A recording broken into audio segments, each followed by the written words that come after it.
Do that one dance, baby. That one dance.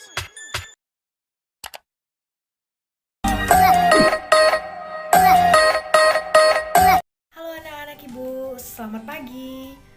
Bagaimana dengan kabar kalian? Walaupun di tengah pandemi ini kita harus tetap semangat ya belajarnya. Nah, kali ini kita akan mengupas tuntas dan kita akan mempelajari tentang masalah pokok ekonomi modern. Pada kepo kan?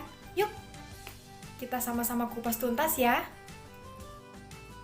Sebelumnya, kita harus mengetahui apa itu masalah. Masalah merupakan sebuah konflik atau keadaan yang tidak sesuai dengan apa yang kita harapkan. Nah, pada pokok ekonomi modern kali ini kita akan membahas 3 masalah utama dalam ekonomi modern, yaitu yang pertama, barang dan jasa apa yang diproduksi dan seberapa banyak, atau what. Nah, masalah pokok pertama yang penting dalam ekonomi adalah bagaimana produsen dapat menentukan barang dan jasa apa yang diproduksi. Selain itu, banyak jumlah produk juga harus diperhitungkan. Kenapa? Ini tentu karena kalau sampai salah perhitungan, produsen akan mengalami kerugian, bahkan bisa bangkrut karena barangnya menumpuk sia-sia. Contohnya saat ini, di mana pada saat ini masyarakat Indonesia yang beragama Kristen akan merayakan perayaan Natal. Nah, pada momen inilah perusahaan yang memproduksi pakaian seharusnya memilih pakaian apa yang harus diproduksi. Pada momen ini seharusnya mereka memproduksi pakaian yaitu gaun ataupun kemeja yang dapat digunakan untuk dipakai saat merayakan perayaan Natal.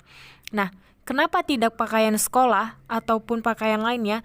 Karena kalau pada saat ini pakaian sekolah mereka produksi, tidak ada orang yang akan membeli karena kebutuhan yang mereka gunakan atau mereka perlukan saat ini yaitu gaun ataupun kemeja, di mana momen yang akan mereka rayakan yaitu Natal dan juga Tahun Baru.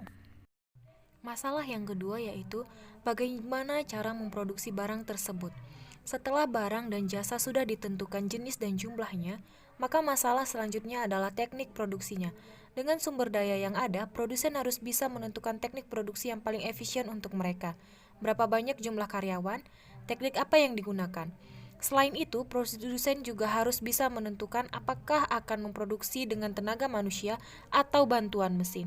Nah, di momen saat ini di mana banyak masyarakat Indonesia yang tentunya beragama Kristen membutuhkan pakaian-pakaian Natal.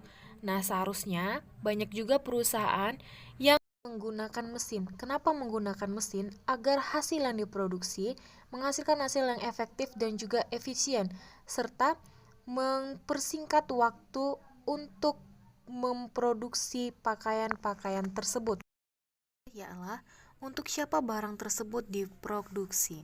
Masalah ini menyangkut soal siapa yang memerlukan barang atau jasa dan siapa saja yang akan ikut menikmati hasilnya.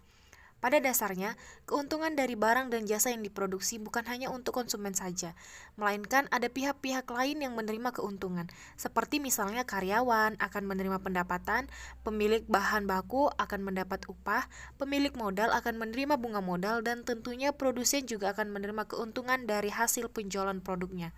Oleh karena itu, masalah ini sangat berkaitan siapa saja yang mendapat untung dari diproduksinya barang dan jasa, sehingga produsen harus bisa menyelesaikan masalah ini secara bijaksana. Demikian pembelajaran kita hari ini. Kiranya kalian semua tetap semangat belajarnya. Jangan pantang menyerah karena masa depan yang cerah adalah proses yang paling dan sangat ditunggukan oleh banyak anak-anak yang tidak dapat sekolah di luar sana. Keep fighting!